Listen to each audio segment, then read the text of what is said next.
તો હવારમાં આપણે આવી ગયા હતા ખેતરમાં, જેમ કે આજ કરવાના હતા મગફળીના પાથરા. તો અહીંયાથી સીધા ખસકાઈને જે આપણે બસ સ્ટેન્ડ મીઠાઈ લેવા, જેમ કે આજ હતી ગુગા બાપાની પોસમ. આપણે ગુગા બાપાને ચડાયો બરો તો હાર, તો પછી થોડી વારમાં કરી નોચી હતી તો ગુગા બાપાની આરતી. જોઈ લો અમારું ગુગા બાપાનું મંદિર છે કે નહીં. અહીંયાથી સીધા ખસકાઈને જે આપણે બસ સ્ટેન્ડ ઉપર હેર કટિંગ કરાવવા. થોડી વાર પછી ફાઇનલી આપણી હેર કટિંગ તો થઈ ગઈ. થોડી વાર પછી આપણા પપ્પા બે નાઈ ધોઈને નીકળી પડ્યા હગાઈ. તો આજે હગાઈ તો ખીચુભાઈ ની થવાની હતી. તો એ બસ સ્ટેન્ડ ઉપર તો બૈરારું ડાલું આવી ગયું, પણ આપણા હારું હજી નતું આવ્યું. તો ડાલામ તો તમારો ભાઈ એકલો હતો અને બીજા ડોહા હતા. આપણે નીકળી પડ્યા રોકેટ ની સ્પીડમાં. તો આપણા વ્લોગિંગ વાળા ભાઈ તો રસ્તો નતો ખબર, એટલે બાઇક લઈને ચીડી આવતા હતા.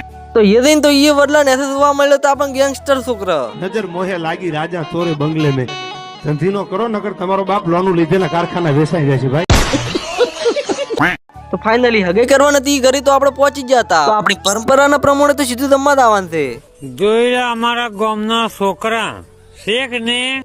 તો આપણે ઘરે થી આવી ગયું તો ઠીસર નો ઓર્ડર. તો સ્કોર્પિયો દાતો તો એટલે આપણે બે નીકળી પડ્યા ફટોફટ ઘરે. તો આપણે ખેતરમાં જોયું તો કોઈ ઠીસર આવ્યું નતું, આપણને જ પહેલથી બોલાયા હતા. તો ફાઇનલી થોડી વારમાં ઠીસર આવ્યું, તો આપણા ભાઈબંધો બધા નીકળવા મળ્યા તો મગફળી. તો આપણે થોડી વારમાં રોકેટની સ્પીડમાં ગાડી નો સીધી મગફળી. તો જોઈ લો આ છે અમારા કાકો. તો આખા કુવા ઉપર મગફળી તો એની ગાડી હતી. તમારે ગાડવી હોય તો મને કોન્ટેક્ટ કરી દેજો. ઠીસર તો લીલી મગફળી તોડી ગયા છે. તો એથી ખસકાઈ નહીં આપણા કાકામાં મગફળી ઘટાવા. તો આપણા કાકાની મગફળી કરતે કરતે રાત પડી ગઈ, આપણને તો ખબર ના પડી. જોઈ અમારા ગામના છોકરા શેખ ને શાન. તો મિત્રો આજના વ્લોગમાં આટલું. તો વ્લોગ સારો લાગ્યો તો લાઈક એન્ડ ફોલો કરી દેજો. જય માતાજી.